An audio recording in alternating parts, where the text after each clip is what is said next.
Hari ni bell boss masuk. Kalau tak saya tengok nombor plate dia macam ni. Bell boss.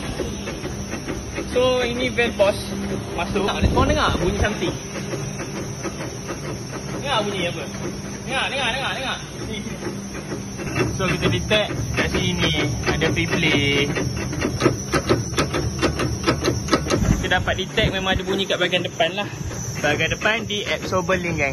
Memang ada masalah. Dah bocor lah kalau korang nampak kat sini lah. Lepas tu memang tak ketat.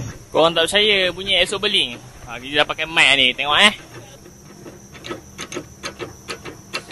Kenapa dekat absorber link tu dah jadi longgar macam tu. Disebabkan kereta ni owner main lower. So bila dah lowered macam ni, so makanlah dekat ni kat absorber link dulu. Belum lagi lah dekat sistem transmission yang lain. Tapi kita dapat detect dekat absorber link.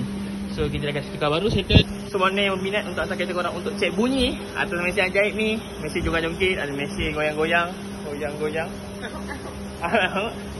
So Bell Roger kita berdekatan di Bangi, Seksyen 10, Taman Perindustrian Selaman.